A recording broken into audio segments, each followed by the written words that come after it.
At 3:17 in the morning on November 29th, 1944, Commander Joseph Enright gripped the railing of a USS Archerfish's periscope as a submarine cut through the cold, dark waters of the Pacific. 200 feet below the surface, he peered through the narrow green lens, his eyes locking on a colossal shadow that loomed ahead. It was a warship unlike anything he had ever seen, moving with the precision of a predator, slicing through the ocean at nearly 18 knots. Its size was staggering, and it zigzagged across the water, attempting to evade any attack, unaware that its greatest threat lay silently beneath the waves. For more than 6 grueling hours, Enright had tracked the target. His crew, exhausted from the relentless vigilance, trusted him to make the right decision in these critical moments. The Archerfish had already completed 4 war patrols without claiming a single enemy ship, a record that weighed heavily on the men. Now, every second mattered. The next 90 seconds could change history, or end them all. Unknown to Enright, the ship before him was Shinano, a 72,000-ton supercarrier, the largest aircraft carrier ever built and the mightiest warship afloat. Commissioned just 10 days earlier, it was on its maiden voyage from the Yokosuka Naval Arsenal to Kure, its enormous flight deck and armor hull shrouded in secrecy. Not even American intelligence knew it existed. In the coming minutes, Shinano would become the largest ship ever sunk by a submarine, an unprecedented feat in naval warfare. The story of American submarines' feared reputation did not start with Shinano. It began years earlier, when torpedoes designed to strike fear into Japan's heart failed repeatedly, and the men sent to fight were forced to endure humiliation, frustration, and grave danger. In the early months of the Pacific War, American submarine captains were considered cautious, even timid. Japanese merchant vessels sailed across the ocean almost untouched, delivering supplies to factories and armies that kept the Japanese war machine running. The problem was not in the tactics, not in the courage of the captains. It was the weapons themselves. On December 7, 1941, the attack on Pearl Harbor changed everything. Japanese carrier aircraft struck, without warning, decimating Battleship Row. 8 battleships were sunk or damaged. Over 2,000 Americans died in less than 2 hours, and the nation reeled from shock. Yet the submarine base at Pearl Harbor remained largely untouched. The massive fuel storage tanks, vital for sustaining Pacific operations, survived. 29 submarines were immediately ready for action. Within hours, President Franklin Roosevelt authorized unrestricted submarine warfare against Japan. Any Japanese vessel found in enemy-controlled waters, merchant ship, warship, or transport, was a target, with no obligation to aid survivors. The mission was clear. America would strangle Japan's lifeline at sea, starve its factories, and destroy the ships that fueled its war machine. But the first year of this campaign was a disaster. In 1942, American submarines attacked repeatedly, only to watch their torpedoes fail. Lieutenant Commander Frederick Warder, captain of the USS Seawolf, meticulously recorded the failures. Torpedoes struck ships with metallic thud, and then silence. No explosion, no fire, no sinking. The enemy vessels sailed away, untouched, across the Pacific. The stories were the same. Perfect approaches, short-range launches, certain hits, but the weapons failed again and again. Complaints to the Bureau of Ordnance in Washington were dismissed. Officials insisted the problem lay with poor tactics or incompetent crews. Submarine captains knew better. The torpedoes were defective. Evidence mounted when older Mark X torpedoes, fired by the same crews under identical conditions, suddenly succeeded. The only difference was a weapon, yet it took the persistence of one man to force the Navy to confront the truth. Rear Admiral Charles Lockwood, known as Uncle Charlie to his sailors, assumed command of Submarines Pacific in February 1943. He was 52, a lifelong submariner who had commanded his first vessel in 1914. He understood boats, men, and combat. Most importantly, he trusted his captains. When reports of failure poured in from across the Pacific, Lockwood knew the crews were not at fault. The torpedoes were.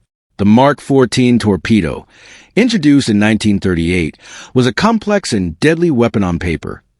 20 feet long, weighing over 3,000 pounds, carrying a 500-pound warhead. It had 2 detonators, a magnetic Mark VI to explode under the keel, and a contact exploder for direct impact. Both were advanced, classified, and poorly tested. Only 2 live trials had been conducted before the torpedoes were issued. American submariners went to war with weapons that had never been fully proven, paying the price in frustration, failed patrols, and lost lives. Lockwood's investigation began in Australia, where he commanded submarines in the Southwest Pacific. Torpedoes were missing when they should have hit, or exploding far short of targets. He ordered live tests, measuring torpedo depth in fishing nets. The results were shocking. The torpedoes ran deeper than intended, passing harmlessly beneath ships. Reports to the Bureau of Ordnance were ignored, rejected, and dismissed. Months later, in August 1942, after repeated insistence and mounting evidence, the Bureau admitted the Mark 14 ran too deep. Simple miscalculations in design and testing had condemned submariners to near-certain failure. Yet even with corrected depth settings, problems persisted. Contact exploders were weak, magnetic exploders unreliable, and perfect hits often failed. Commander Dan Daspit experienced the devastating truth aboard USS Tenosa. Torpedo after torpedo struck a motionless target without detonating. Investigations revealed the contact firing pins were too fragile, bending on impact and preventing explosions. The Navy's primary weapon had been rushed, poorly designed, and inadequately tested, crippling operations for nearly 2 years. The solution arrived through relentless determination. Machinists at Pearl Harbor redesigned firing pins with stronger metals, reportedly inspired by propeller blades from downed Japanese aircraft. By September 1943, submarines carried torpedoes with improved exploders. Finally, after 21 months of failure, frustration, and unnecessary deaths, American submarines had weapons that worked. The effect was immediate. The previously struggling submarine fleet became a terrifying, efficient force. In 1942, they sank 109 Japanese ships, totaling about 42,000 tons. Disappointing given the effort. But by 1944, with torpedoes reliable, American submarines were destroying Japan's merchant fleet at unprecedented rates. 63 Japanese merchant vessels, totaling 2.7 million tons, were sunk in a single year, more than in the first 25 months of the war combined. Japanese shipping was systematically annihilated, and the empire's lifelines were cut, all under the silent waves where submarines hunted with lethal precision. The story of American submarines did not begin with dramatic victories, like the sinking of Shinano. In the early months of the Pacific War, the U.S. Navy faced an unexpected and frustrating problem. Its torpedoes did not work. In 1942, American submarine captains were considered cautious, even timid, because Japanese merchant ships crossed the Pacific with little interference. Supplies flowed freely to Japan's factories and armies. The problem, however, was not the skill of the submariners. It was the weapons they were given. Lieutenant Commander Frederick Warder, captain of the submarine USS Seawolf, carefully documented repeated failures of the Mark 14 torpedo during his patrols. Torpedoes struck Japanese ships and simply failed to explode. Patrol after patrol, crews executed perfect attacks, only to hear a solid metallic thud and then silence. Enemy ships sailed away unharmed. Similar reports came from submarines across the Pacific, yet Washington dismissed these claims. The Bureau of Ordnance insisted the torpedoes were fine and blamed the failures on poor tactics, maintenance errors, or inexperienced crews. But the evidence told a different story. The Mark 14 torpedo, developed by the Naval Torpedo Station in Newport, Rhode Island, had been tested under unrealistic conditions. Practice warheads were much lighter than the real explosives, and the magnetic exploder was unproven. On paper, the weapon was impressive, 20 feet long, weighing over 3,000 pounds, carrying a 500-pound warhead, and designed to run at high speed or long range. It had 2 detonators, a magnetic exploder intended to strike beneath a ship's hull, and a contact exploder for direct hits. In practice, neither worked reliably. Torpedoes ran too deep, exploded too early, or failed completely. Perfect hits were often guaranteed duds. The man who refused to accept this failure as normal was Rear Admiral Charles Lockwood, known to his sailors as Uncle Charlie. In February 1943, he became commander of Submarines Pacific, following the death of Rear Admiral Robert English. A career submariner who had commanded his first boat in 1914, Lockwood trusted his captains and understood their frustrations. He conducted live-fire tests himself, measuring torpedo depth and performance, and discovered the shocking truth. The Mark 14 torpedo ran an average of 10 feet deeper than set, making magnetic detonation nearly impossible. Even after depth adjustments, torpedo failures continued. Contact exploders were too weak, and magnetic detonators were unpredictable. Submariners risked their lives on patrols only to watch enemy ships escape. Lockwood confronted the Bureau of Ordnance repeatedly, demanding solutions. By mid-1943, under his orders, the magnetic exploder was disabled and redesigned contact exploders were deployed. These improvements finally gave American submarines weapons they could trust. Once armed with reliable torpedoes, the U.S. submarine force transformed. In 1942, submarines sank roughly 42,000 tons of Japanese shipping, a disappointing total given the danger and resources involved. By 1943, as torpedo problems were fixed, success increased. And by 1944, American submarines were devastating Japan's shipping. In that year alone, they sank over 2.7 million tons of vessels, more than the combined total of the previous 2 years. Rear Admiral Lockwood recognized that not all targets were equal. Oil tankers were now the highest priority. Japan depended entirely on imported fuel to run ships, aircraft, and factories. Every barrel of oil had to travel thousands of miles by sea. Submarines, guided by intelligence from codebreakers, intercepted these lifelines with precision. In the first 6 months of 1944, 43 Japanese tankers were sunk, 27 by American submarines. Japan's war machine began to falter as oil shortages crippled fleets, aircraft, and training programs. The effects were dramatic. Admiral Jizaburo Ozawa, commander of Japan's carrier fleet, was forced to move his carriers thousands of miles away to refuel, leaving pilots undertrained and ships vulnerable. In the Battle of the Philippine Sea, American pilots overwhelmed Japanese forces in what became known as the Great Marianas Turkey Shoot, destroying hundreds of aircraft and experienced pilots. Meanwhile, submarines continued to strike, sinking carriers, troop transports, and merchant vessels with deadly efficiency. American submarines did not just cut supplies, they also prevented reinforcements from reaching battlefronts. Roughly 44,000 Japanese soldiers died when their transports were sunk at sea. Entire units vanished, leaving garrisons weak and counterattacks impossible. Japanese naval commanders, trained to fight decisive fleet battles, were now powerless against invisible, unpredictable submarines striking beneath the waves. This relentless submarine campaign, which had begun with faulty torpedoes and frustrated officers, eventually strangled Japan's supply lines, crippled its navy, and starved its military forces. The transformation was gradual but decisive. The lessons learned through frustration, ingenuity, and leadership under Rear Admiral Lockwood would forever change naval warfare. By late 1944, the U.S. submarine fleet was no longer hampered by faulty torpedoes. Confidence among captains and crews soared.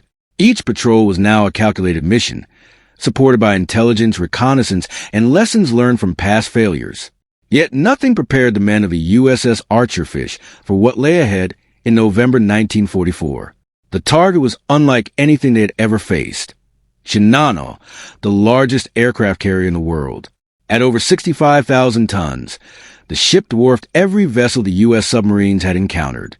Shinano had been converted from a Yamato-class battleship hull into a carrier designed to launch hundreds of aircraft in Japan's final desperate bid for naval superiority.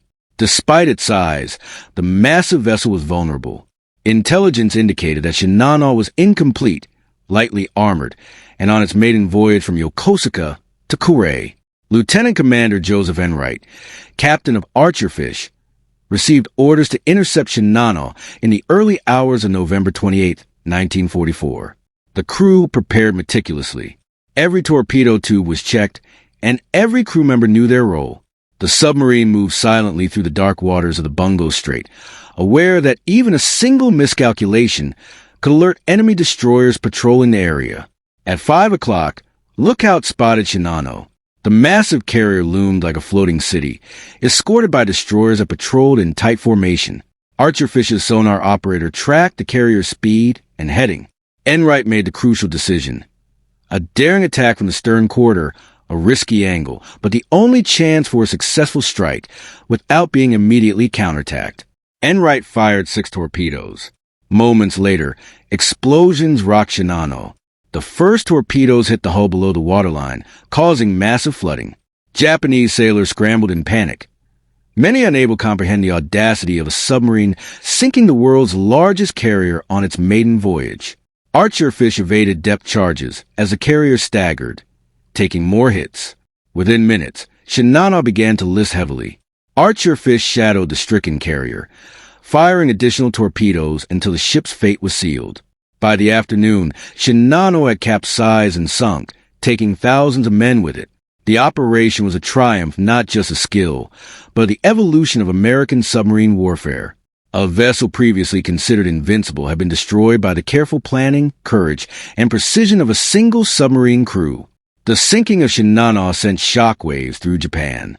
Morale plummeted, and naval planners realized that even their most formidable ships were vulnerable. For the U.S. Navy, the event was proof that persistent innovation, intelligence gathering, and leadership could overcome even the most daunting obstacles. Archerfish's success was not an isolated incident. By the end of the war, U.S. submarines had sunk over 1,300 Japanese ships, totaling nearly 5 million tons, about a third of Japan's merchant fleet.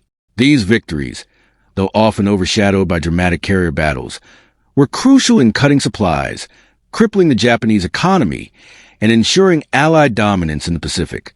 The story of Shinano exemplified the transformation of a U.S. submarine force.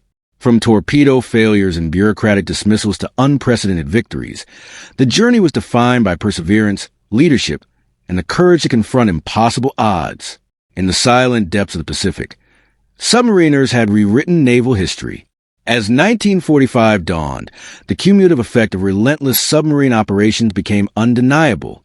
Japan's once powerful navy had been systematically dismantled, not by massive fleet engagements, but by persistent attacks beneath the waves.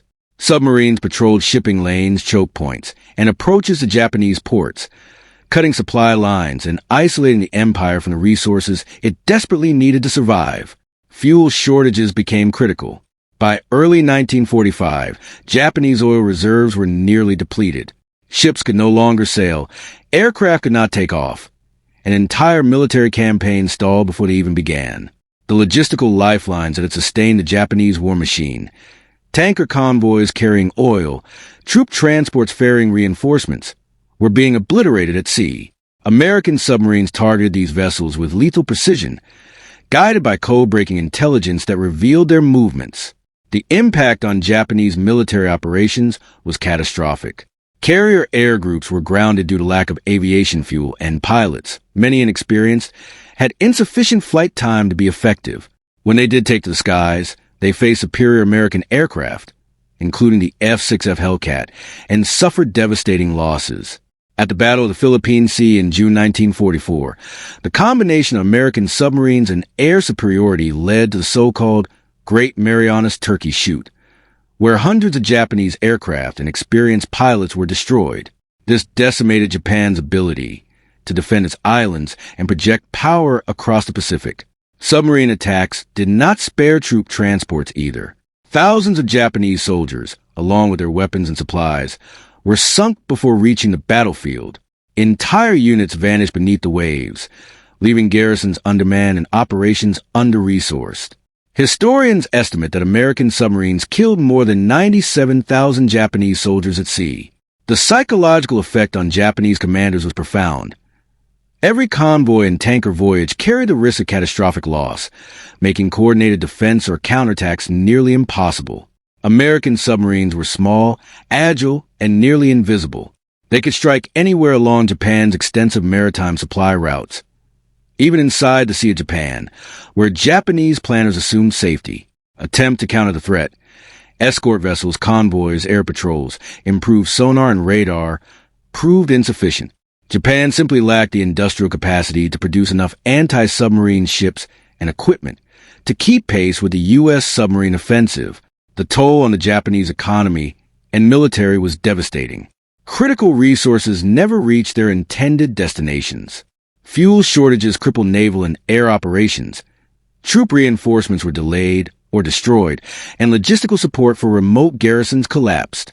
By mid-1945, Japan's war effort was strangled.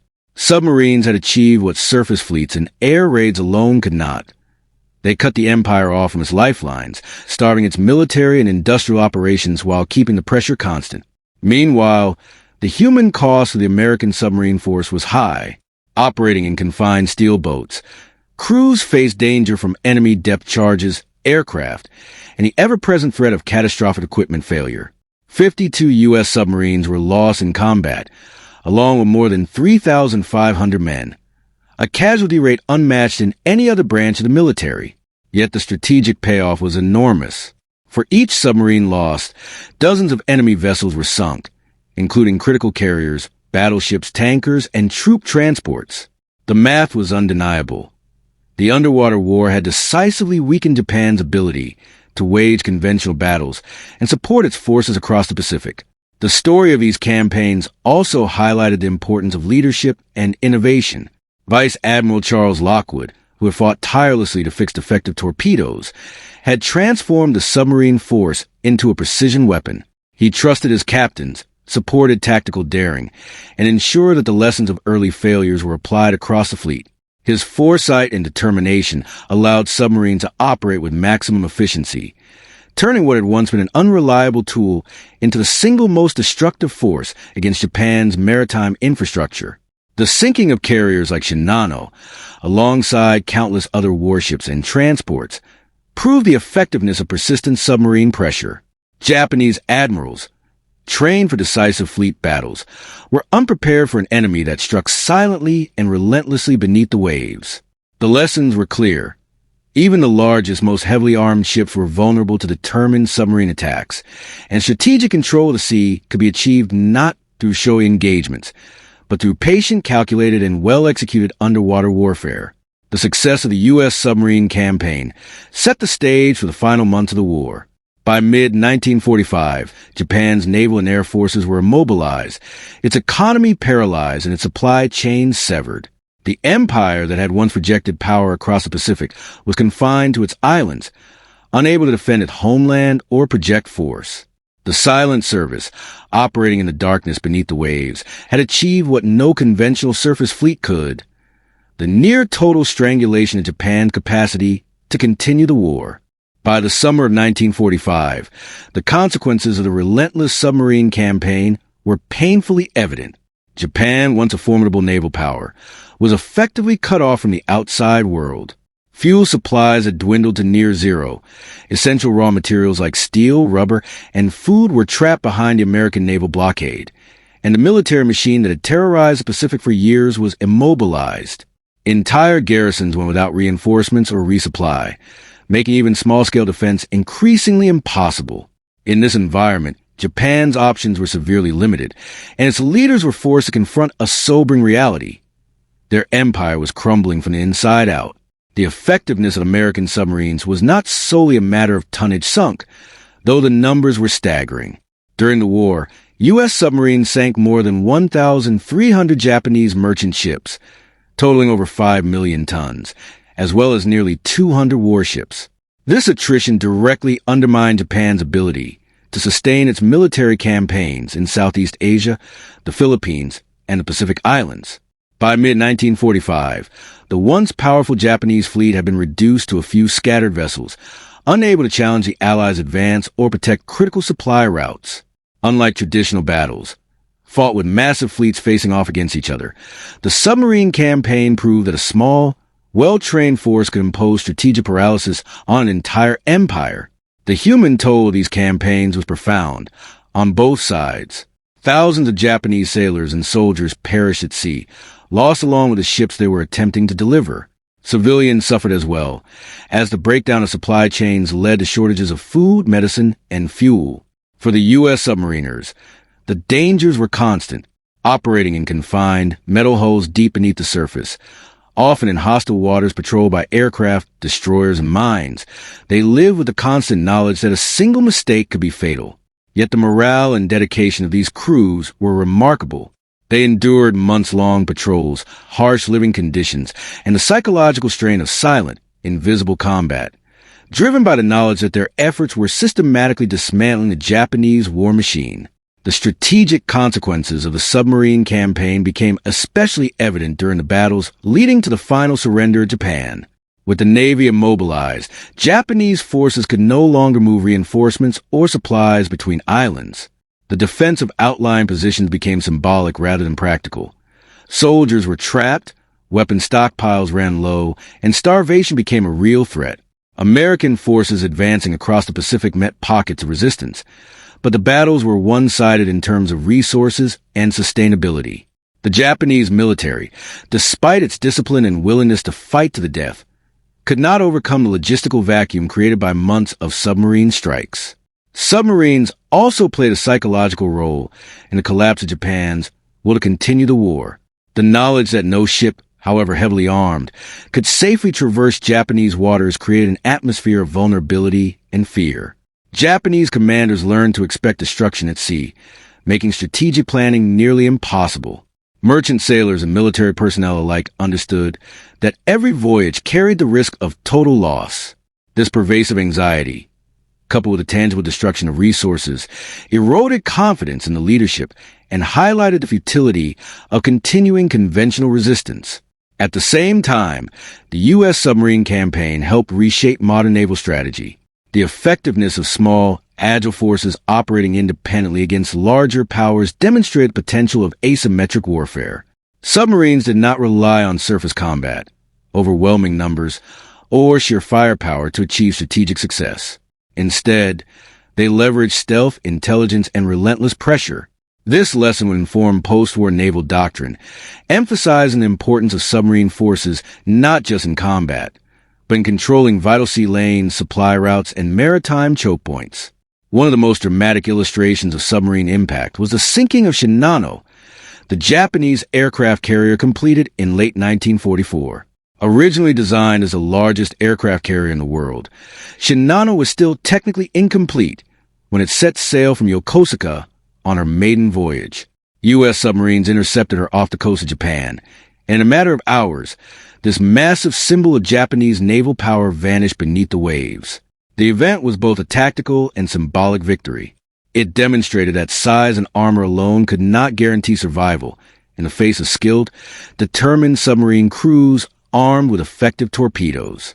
For Japan, it was a stark reminder of vulnerability. For the United States, it underscored the operational potential of the submarine fleet.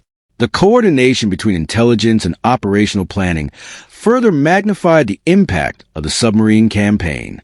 U.S. code-breaking efforts, particularly the success in deciphering Japanese naval codes, allowed submarine captains to know precisely where convoys would travel.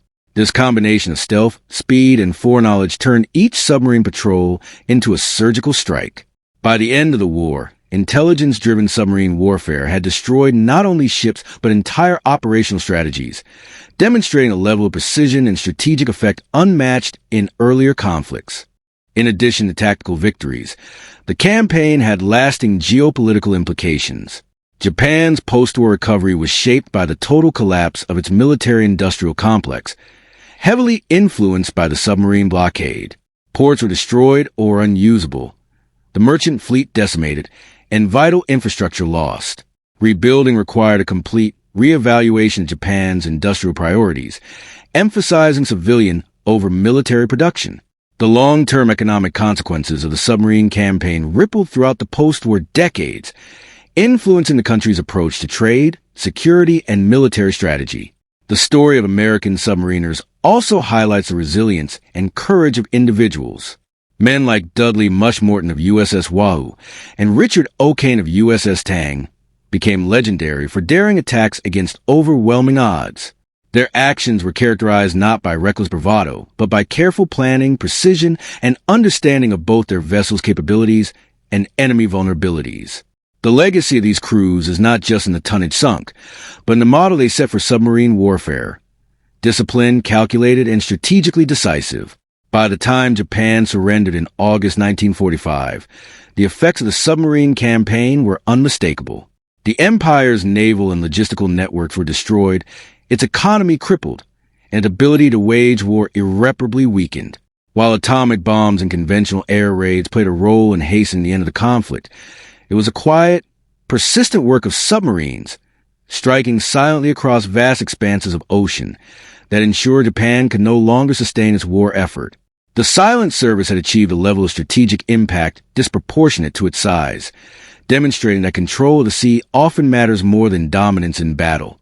In retrospect, the submarine campaign exemplifies how technology, strategy, and human determination can converge to reshape history. Small crews and confined steel boats, armed with torpedoes and guided by intelligence, altered the course of a global conflict.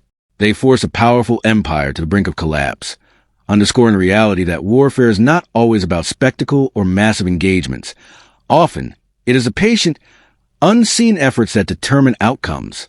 Finally, the legacy of the campaign continues to influence naval doctrine to this day. Modern submarines, equipped with nuclear propulsion, advanced sonar and missile systems, trace their strategic roots to these World War II pioneers. The campaign demonstrated the value of stealth, intelligence integration, and the targeting of critical infrastructure rather than simply engaging enemy forces directly. It also left a moral and historical imprint, reminding future generations of the human cost of war, the courage of those who operate in extreme conditions, and the importance of strategic foresight. The story of a U.S. submarine campaign against Japan is a testament to innovation, perseverance, and the power of the unseen. From the torpedo convoys in the South China Sea to the dramatic sinking of Shinano, each patrol contributed to the broader strategy that ultimately forced the surrender of a determined and far-reaching empire. It was a war fought not just with fleets and air raids, but with quiet resolve, tactical brilliance, and profound understanding of the vulnerabilities that lie beneath the surface. The silent service, in its own way, changed the course of history, proving that even in the vastness of the Pacific, a small force, when used wisely, can wield enormous power. Even after the official surrender of Japan in August 1945, the echoes of the submarine campaign resonated throughout the Pacific. Ports lay in ruins, trade routes were shattered, and the once mighty Japanese Navy had been reduced to scattered remnants. Yet the lessons learned from the campaign did not vanish with the guns falling silent.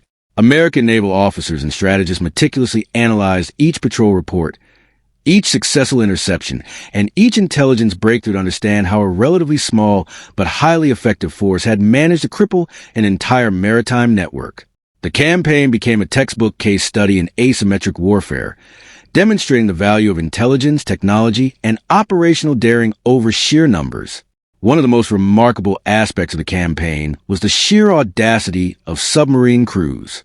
Operating in confined, often sweltering steel tubes deep beneath the ocean, these men endured the constant threat of enemy depth charges, torpedoes, and detection. Patrols lasted weeks, sometimes months, with little opportunity for rest, recreation, or contact with the outside world. They faced not only enemy forces, but the psychological strain of knowing that a single mistake could mean death for themselves and their shipmates. Torpedoes often malfunctioned. Sonar readings were imprecise, and ocean currents could carry a ship off course in hours. And yet, despite these dangers, U.S. submariners maintained extraordinary discipline, carrying out missions with unwavering precision and focus. The campaign's tactical brilliance was rooted in meticulous planning. Intelligence teams broke Japanese codes, intercepted communications, and mapped shipping routes to provide submarine captains with the most accurate information possible. This allowed submarines to lie in wait along predictable paths, striking merchant vessels before they could deliver essential supplies. Convoys, once thought to guarantee safety, became death traps. The Japanese, despite their best efforts to adjust tactics, were perpetually one step behind, constantly forced to react rather than act. Every successful attack further disrupted supply lines, deepening the logistical crisis and amplifying the psychological strain on both military personnel and civilians. Notable among these daring exploits was the story of USS Barb, which conducted one of the most audacious operations of the war. Under the command of Commander Eugene Fluckey, Barb not only sank multiple ships, but also carried out a shore raid on Japanese territory, a feat considered almost impossible for a submarine. Flucky and his crew landed men on Japanese soil, destroyed vital infrastructure, and returned safely to sea. This mission epitomized the ingenuity, courage, and resourcefulness that characterized the submarine campaign. It also sent a clear message. The reach of these underwater vessels extended far beyond the open ocean, threatening Japanese logistics and morale even in supposedly secure coastal regions. The human dimension of the campaign cannot be overstated. Sailors formed tight-knit crews, bound together by necessity and shared danger. Life aboard a submarine was a test of endurance, camaraderie, and resilience. Crews ate in cramped mess halls, slept in shifts in narrow bunks, and endured months of isolation from family and friends. The constant hum of machinery, the vibrations of the engines, and the knowledge of depth charges above created a relentless tension. Yet these men displayed extraordinary courage, driven by a sense of duty and the awareness that their work directly contributed to ending the war. Their sacrifices were often invisible to public, overshadowed by battles and bombing campaigns, but their impact was decisive. As Japan's supply lines collapsed, civilian life became increasingly desperate. Starvation, malnutrition, and disease spread through cities and rural areas alike. Factories slowed or halted production, and transportation networks were paralyzed. The inability to move food, fuel, and medical supplies left millions of people in a precarious state. The submarine campaign, by targeting not just military assets, but the lifelines of the empire, amplified the human suffering and hastened the collapse of the Japanese state. In many ways, these attacks demonstrated the strategic reality that modern warfare extends beyond the battlefield. Disrupting logistics and infrastructure can be as devastating as direct combat. From a technological perspective, the campaign accelerated advancements in submarine design, weaponry, and tactics. The need for more reliable torpedoes, improved sonar, and stealthier propulsion systems became apparent as missions grew longer and more complex.